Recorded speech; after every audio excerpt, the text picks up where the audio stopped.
Very much, Madam Chair. The Affordable Care Act is now the law of the land, and it's already bringing benefits to millions of Americans.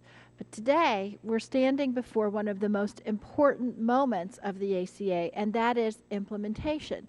We are just 2 months away from the open enrollment period for the exchanges. That is why I would urge my colleagues on both sides of the aisle to work on educating constituents on how to make this new law work for individuals, families, and businesses. I remember when we passed the Medicare Part D bill, and the Democrats, frankly, didn't like it. We didn't like the fact that the administrator couldn't negotiate prescription drug prices.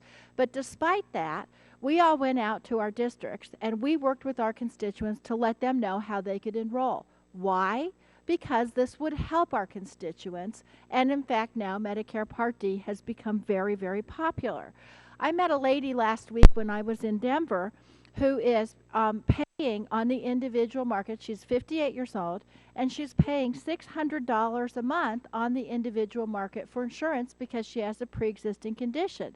I told her, as of October, you'll be able to enroll in the exchange in Colorado, and you can probably save yourself a bundle of money. She had no idea that this option even existed.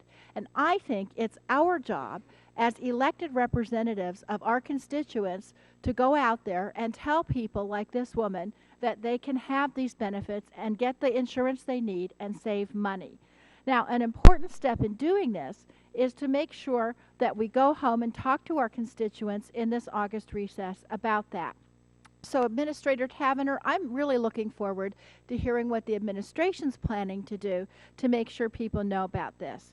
Madam Chair, earlier this month, the Energy and Commerce Democratic staff released fact sheets on the benefits of the Affordable Care Act in every district in the country, and I would ask unanimous consent to put those fact sheets into the record of this hearing today. Without objection, so ordered. Thank you so much.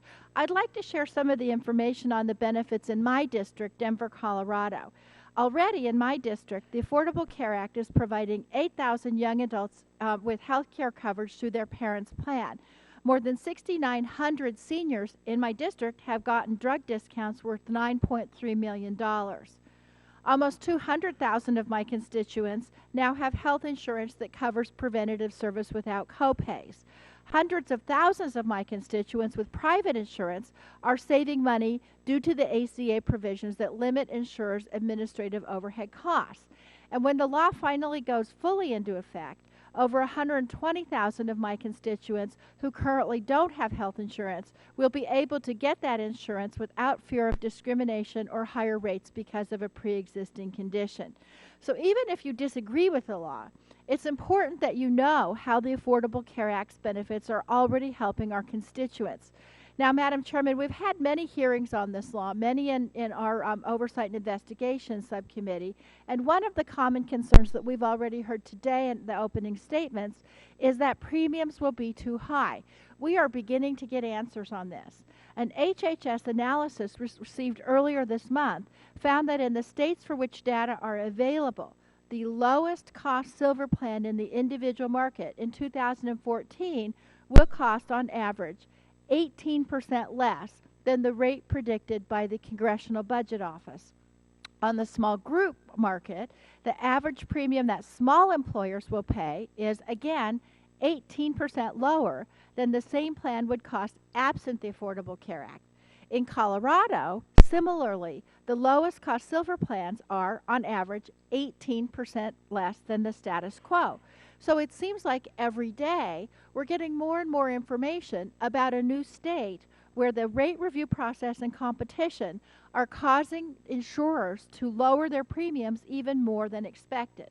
And of course, the actual cost of these plans will be even lower for many citizens once the Affordable Care Act's tax credits go into effect. Now, Administrator Tavener, I know you've got to be pleased with this, but as you know, your job is not yet done. In 2 months, the data systems for the insurance exchanges will go live. I don't think everything's going to go completely smoothly. It certainly didn't with Part D. But I want to hear what the administration is doing to deal with all of these foreseeable problems and developing systems to deal with the unexpected problems. I think we all have legitimate questions. We're happy to have you here today, and I look forward to hearing your answers to all of them. Thank you very much, Madam Chair. I yield back. Gentlelady yields back. I would like to welcome